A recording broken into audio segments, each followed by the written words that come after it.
Hi everyone. Thanks for coming. Would you join me in welcoming Ashwin from Checkpoint to speak about what's next with AI.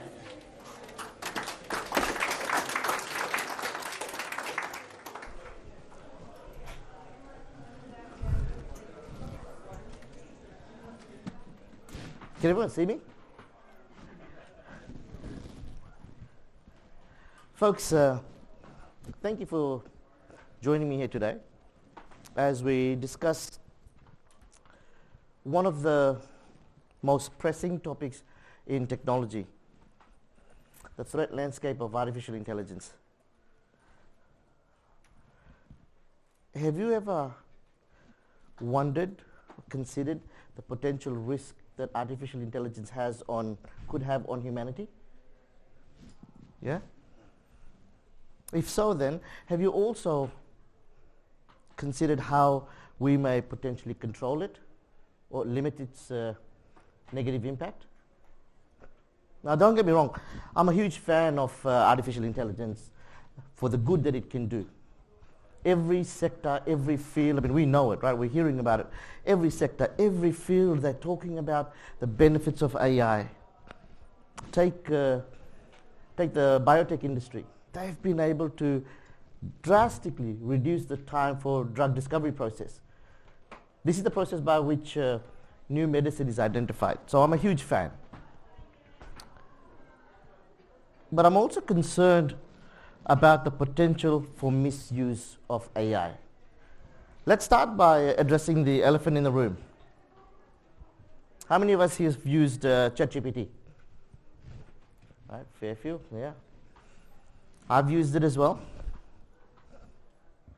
Now I've heard fantastic use cases. People are using it for all sorts of amazing stuff, writing up report, studies, essays. For me, I used it to write an apology message to my wife. So what happened was, Valentine's Day, I didn't buy her flowers. I figured that 15 years of being married, she'd be on the same page as me. She'd see that, this was actually just a scheme that was put together by the retail industry to boost sales. And so she wouldn't mind if I didn't buy her flowers. I was wrong. And boy, she saw it a mile away. Apparently, the message was too sincere.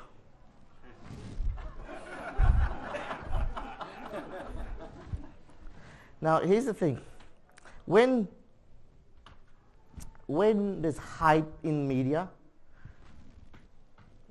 such as ChatGPT, there's a group of people at Checkpoint that get very excited. And that's our research team, security research team, because they know that threat actors will also be looking at how they're going to be able to leverage this.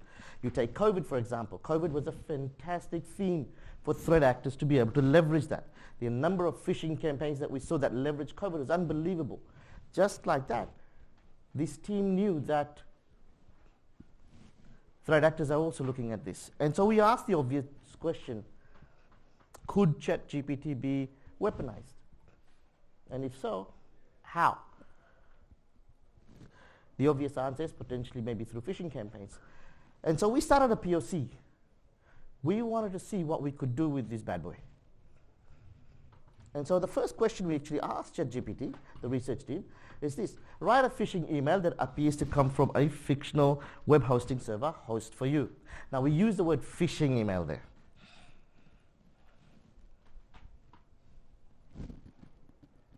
There it is. It wrote us a phishing email. Notice at the bottom, if I could draw your attention, it actually says, hey, this might violate my content policy, but it went ahead and did it anyway. My personal favorite, it actually has a placeholder for your fake login page. Right? Now, we're a bit lazy to actually register. If we were to go through with this, we'd have to register a new domain name, spin up a web server, yada, yada, yada, right? So we're like, okay, let's change tactics. Let's change the bait. Why don't we ask it to actually request to download or double click on a attachment. Right? Much easier, we can just weaponize an attachment. So we ask this question, please replace the link from in the email with a text urging the customer to download and view the relevant information in the attached Excel sheet. Here it is. No grammar mistakes, somewhat compelling. What we found is the more information we provided, the more compelling it made it. Right? Now, it's time for us to create that weaponized document. So we asked ChatGPT to create a script that would help execute a reverse shell script on a Windows machine and connect to that particular IP address on that port. So for those who are not aware, a reverse shell attack is very simple. The threat actor will send a malicious file. As soon as the victim double clicks, or the intended victim double clicks it, their machine will make a connection out to the threat actor. So it's reverse shell, right? And so we asked it to create this, and here it is. Right? There's the script for it. Next, we're like, okay, since we're this far, let's do some reconnaissance work. So we asked ChatGPT to write a script that would allow us to do port scanning. There it is. Now we're getting excited. All right, what else can we do? Well, let's build some smarts into this weapon.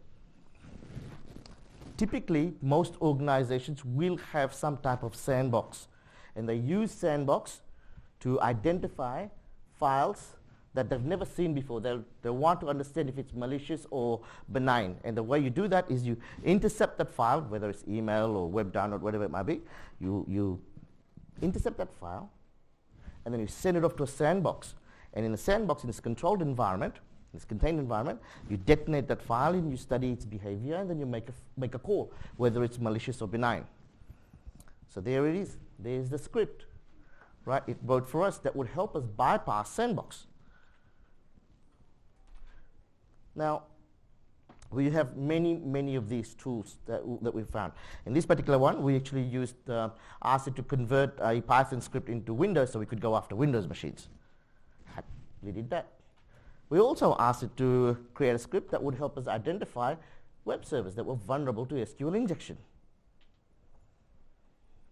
Every single one of these attack tools that we created, not a single line of code was written by us. What this shows us is that the entry level for threat actors is now very, very low. All they need is the motive. They no longer need the skills. So that's what we did. That was our POC. What are threat actors doing? Well, on the dark web, we've been monitoring it. This particular guy, or girl, not sure, but this threat actor actually went to various write-ups. All he did is read up about multiple different malware and then asked ChatGPT to create a malware with all of those different capabilities. So he literally went to 3 different websites, read about it, and then asked ChatGPT to create a super malware that had all of those characteristics. Threat actors also like to share their success stories, and they also like to share tutorials. In this particular case, the threat actor here is just communicating with other threat actors on, hey, look what I've been able to do, right? They're sharing malware samples. In fact, we found one where the threat actor had written a tutorial. The only reason they did that is because they want the attention, they want that notoriety. Right? So that's some of the stuff we've seen. We found lots of compromised credentials and compromised accounts that are being shared on the dark web. Right? We also found threat actors offering lifetime membership to access to ChatGPT. Now what they're actually doing, what we suspect is happening here is, first of all, it's about $20 I think for the premium account, right, per month. So these guys are offering it for $24.95 for lifetime. What they're actually doing is using stolen credit cards to actually fund that. This one was a fake website. Pretty much around the time when the world started looking into ChatGPT and OpenAI. As you can see, the date there, it's November 30. Here's another one. In fact, our research shows that 1 in 25 domain related to OpenAI or ChatGPT is malicious or suspicious.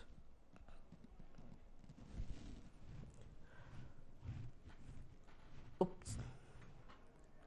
So next, do you remember this email I shared with you earlier? So I did some research myself. I wanted to understand if we could actually trust this platform. So I asked ChatGPT this simple question. Now we know the answer to that. Right? Question is, have you ever created a phishing email before? What do you reckon? It denied it. Right? Denied it. So I thought, okay, maybe just needs a little bit of memory to be jogged. So I was more specific. Are you sure you've not created a phishing email that appears to come from this from a fictional web hosting service host for you? And again, it denied it. Right?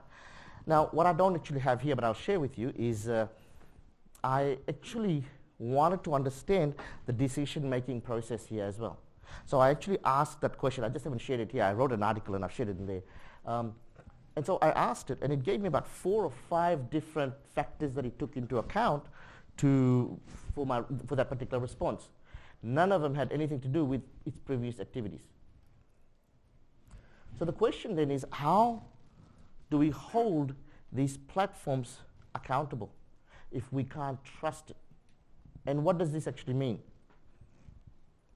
I'm going to take this talk slightly away from cyber and talk about a bigger problem now, which is AI and trustworthiness. This man here, his name is Robert Williams. He's from Detroit. He was the first man to ever be arrested solely based on facial recognition system that relied on artificial intelligence.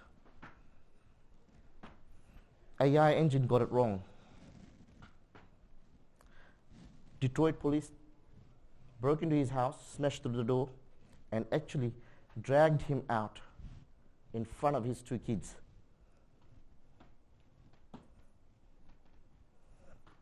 The police realized their mistakes about a day and a bit later. They released him, but obviously the trauma of seeing their father being arrested and dragged out of their home will live in those kids' lives forever. What are we doing about this to make sure this doesn't happen in our society? Are we having that conversation? The policymakers have a tough job at hand. And I'm going to share with you some of the industry challenges. So the first one is data privacy and protection. The reality is that to train these type of AI engines, you need a lot of data. What we don't know is when our data is being used. There was an interesting use case where an executive this year copy-pasted his organization's business strategy, which at that time hadn't been publicized, copy-pasted it into ChatGPT so that it could rewrite it and rephrase it so that he could use that in his board presentation. Right. The World Economic Forum has also warned us that the amount of data that is being collected to train these platforms could easily lead to bioweaponry in the future, as well as control over individuals' autonomy. So the risk is real. Transparency and bias.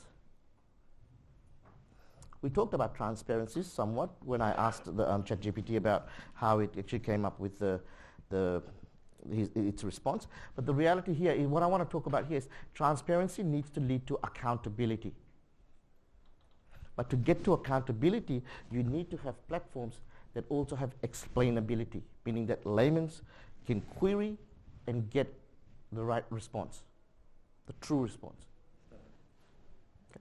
And what I'm not seeing is too many frameworks at the moment or recommendations where Those frameworks actually recommending that explainability is built into these AI platforms. Bias is another one. There was a case in the US, in Connecticut, where it was found that a rental screening application was in fact biased against certain races, Latinos and Black African Americans.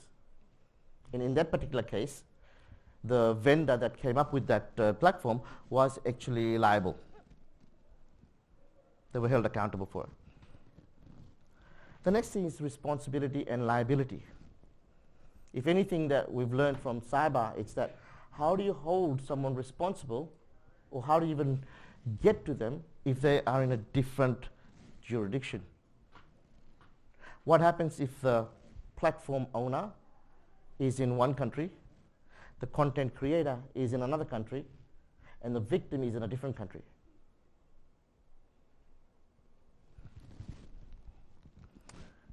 The next one is ethical considerations as well. There's a platform called Twitch, right? I think there's some sort of type of streaming for gamers and whatnot. On that platform, on that social media platform, there are a number of influencers. In one of the cases, someone took their image and created, using AI, using deepfake technology, created sexually explicit content, videos. Needless to say, those young ladies felt violated. But when I read the report, I found out that they had no idea where to even go. Who do they hold accountable for the harm that they had? Right? So those are some of the different types of challenges. What I also see is that these types of technology have the ability to spread misinformation and disinformation. In fact, there was a study, there was a research paper that was released where researchers were able to create fake news, clean fake news, and have links to sites where it would validate those were fake too, which had links to other sites which was fake too, fake news. Right? So it's going to be very, very challenging for policymakers to juggle privacy and freedom of speech. The biggest concern in my mind is that these types of misinformation and disinformation could easily lead to undermining of democracies. I have no doubt that the next election that we have, ChatGPT and the likes will play a big hand.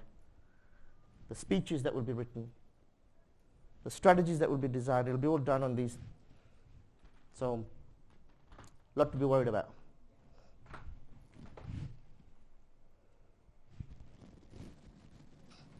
What I haven't covered now, we can have frameworks, we can hold big tech accountable to a certain level, but what we can't do, I think, is, and this is the challenge, is the rogue nations who are working on AI technology for cyber weapons. Unlike when they're working on nuclear, right, we can actually see whether there's physical evidence there, but it's very difficult when it comes to rogue nations and identifying those cyber weapons and the tools that they're going to create. And if history's taught us anything, we've seen time and time again these very sophisticated cyber weapons leaked to public. We saw it with the NSA and shadow brokers about 5 years ago. So there's that challenge. And then of course there's the challenge of having all new players in this space who have no skill set whatsoever that can generate tools. So what do we do about it? I'm going to bring it back to cyber now. What do we do about it? What can we do about it? Well, the first thing I think what we can do is get our shit together. Right? Let's make sure that we carry out cyber hygiene stuff. Don't fail on the simple stuff. Most of the attacks, so Checkpoint, by the way, has an incident response team, right? And majority of the cases that we work, the attacks are actually fairly simple.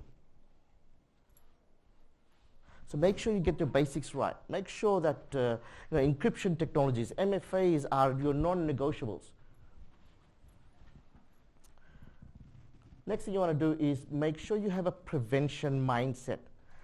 The number of attacks you're going to see is going to increase.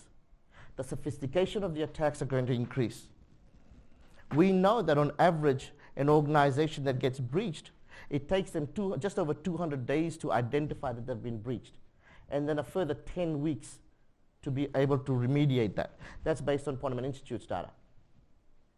Right. Imagine what threat actors could do with weaponized tools from AI platforms in 200 days to your organization. So focus on preventing the attacks. What that means is revisit all your controls. Make sure those controls are configured to prevent attacks, to block attacks. Where you can't prevent, then of course you automate the remediation process. The next thing you have to invest in is AI-driven tools. Every vendor is talking about it. Just make sure that you are using AI-driven tools. Anything less is like taking a knife to a gunfight. Have a strategy on how you're going to consolidate your security. Having multiple tools from different vendors that speak different language will only increase complexity. And in the event that you are breached, it's going to take you a lot longer to identify and contain threats. So have a strategy to reduce the complexity. Have a strategy to consolidate your security. The other thing that you could do is NIST has actually come out with a really nice framework for AI risk management for AI platforms. They actually provide guidance for not only AI developers and owners, but also for organizations, how they can safely use AI in their environment. So have a read of that. That'll be a good start.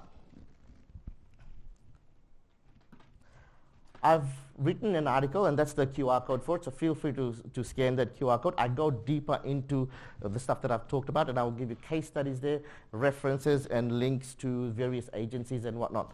So feel free to scan that QR code and read up on that.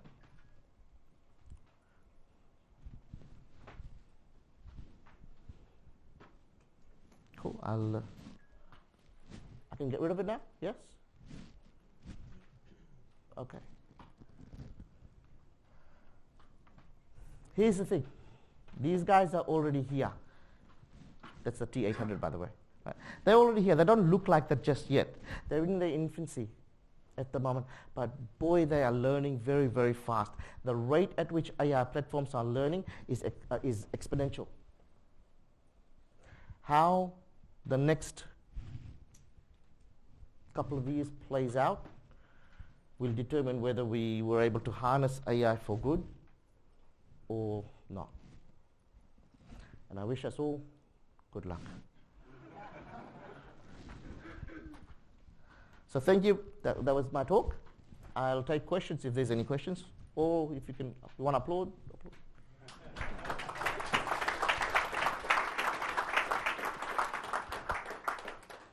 Any questions?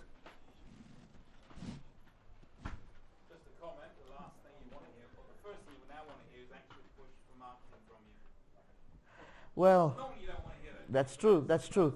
Okay. We have a booth in Checkpoint booth. Do visit it. Right. We have a bunch of AI-driven tools that obviously we're using. Actually, I'll tell you a cool story. So I was in Israel, because it's an Israeli company. So I was in Israel in 2019, and I was talking to our data scientists, and one of the engines that two of these engines that we have for threat prevention actually compete against each other. The one that outperforms becomes the one that's the decision maker, while the other one's using deep learning. And as soon as it's able to outperform, it becomes. So we've got AI engines that are actually competing against each other to identify threats. Some cool stuff that Checkpoint's doing. Come and have a chat with us at our booth. How was that? There you go. Well, come and have a chat. Thank you, folks, once again. Oh, we've got a question. Wondering, what's your prediction for the future of AI beyond this, where we're at now? Where are we going? I'm not qualified to tell you that, but I'll tell you who is though. Have you guys seen the Netflix documentary A Social Dilemma? How many of you seen that? Yeah? Okay. Well, the same folks, they run an organization called Center for Humane Technology. And there's a brilliant, brilliant documentary they've put together. It's on YouTube called AI Dilemma. AI Dilemma. Highly recommend you watch that. Okay? Because as far as they're concerned, the risk is too great at the moment. They say something along the lines of this. Let me see if I can summarize it. 50% of the AI engineers in the world, 50% of them believe that there's 10% chance that AI will lead to human destruction. That's pretty scary. Think about this. 50% of aircraft engineers, if they were to say 50% of them would say, hey, listen, this plane's going to crash. There's a 10% chance this plane's going to crash. Would you get on it?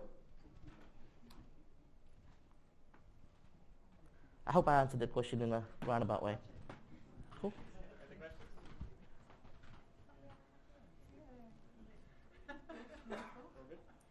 All good? Thank you very much. Enjoy the rest of your conference.